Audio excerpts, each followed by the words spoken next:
Hi hello అస్సలం అయికుం నమస్తే friends, welcome back AF kitchen. చూస్తున్నారు కదా ఎంత క్రిస్పీ అయిన కచోరీ, లేయర్స్ కచోరీ. దీనికోసం ఫస్ట్ అయితే ఒక 3 కప్స్ మైదా తీసుకున్నాను, సరిపడా సాల్ట్. 3 కప్స్కి మీరు ఎన్ని కప్స్ అయితే తీసుకుంటున్నారో అన్ని టేబుల్ స్పూన్ల ఘీ వేసుకోవాలి. నెయ్యి అనేది వేసుకొని మంచిగా కలుపుకుంటే చాలా క్రిస్పీగా వస్తుంది. మంచిగా ఇలా పిండి మొత్తం మంచిగా కలిపి ఇలా కొంచెం కొంచెం వాటర్ వేసుకుంటూ పిండి డో అనేది కలుపుకోవాలి. మంచిగా ప్రెస్ చేసుకుంటూ పిండి అనేది సాఫ్ట్గా కలుపుకోవాలి. ఇలా కలిపి ఒక 10 to 15 మినిట్స్ రెస్ట్ ఇద్దాం. స్టఫింగ్ కోసం అయితే ప్యాన్ తీసుకొని ఒక 2 టేబుల్ స్పూన్ల ఆయిల్ వేసుకున్నాను. దీంట్లో ఆవాలు, జీలకర్ర, హాఫ్ టేబుల్ స్పూన్ సోంఫ్, సన్నగా తరిగిన అల్లం, అలాగే 2 పచ్చిమిర్చి, ఆనియన్ వేసుకుంటున్నాను. ఒక 2 మినిట్స్ కుక్ చేసుకొని కొంచెం పసుపు వేసుకోవాలి.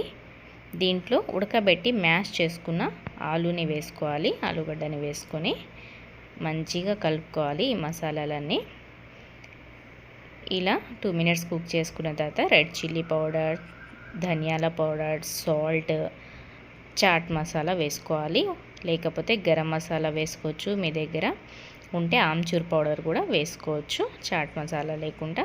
ఇలా కొత్తిమీర వేసుకొని ఒక 5 మినిట్స్ చల్లారనివ్వాలి దీన్ని.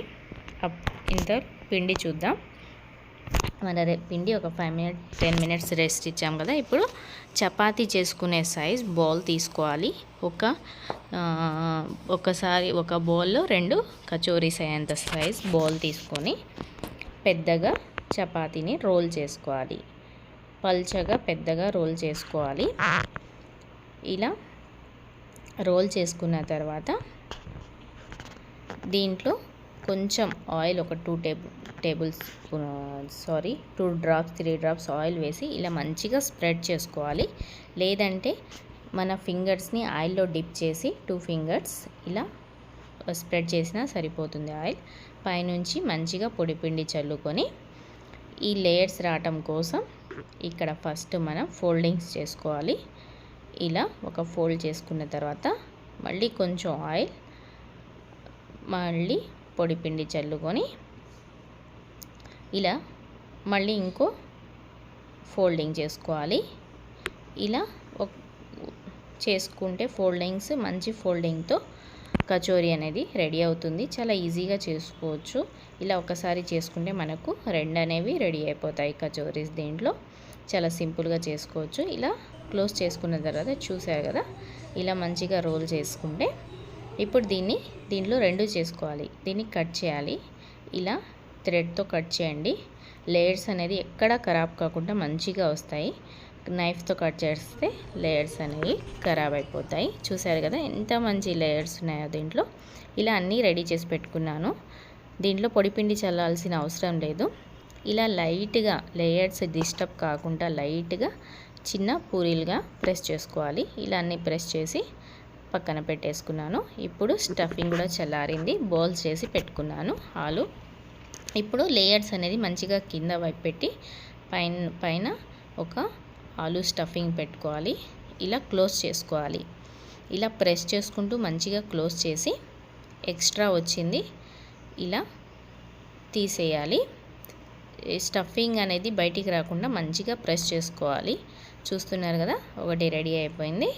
చాలా సింపుల్గా, చాలా ఈజీగా చేసుకోవచ్చు క్రిస్పీ కచోరీస్. తప్పకుండా ట్రై చేయండి. ఇలా ఇంకోటి రెడీ చేసుకున్నాను. ఇలా చేత్తో ప్రెస్ చేసుకుంటే సరిపోతుంది. అన్నీ రెడీ అయిపోయాయి. ఇప్పుడు ఆయిల్ బాగా హీట్ అయిన తర్వాత సిమ్లో పెట్టేసి దీన్ని ఫ్రై చేసుకోవాలి. మొత్తం ప్రాసెస్ సిమ్లోనే చేసుకోవాలి. అప్పుడే మంచి క్రిస్పీనెస్గా ఉంటాయి.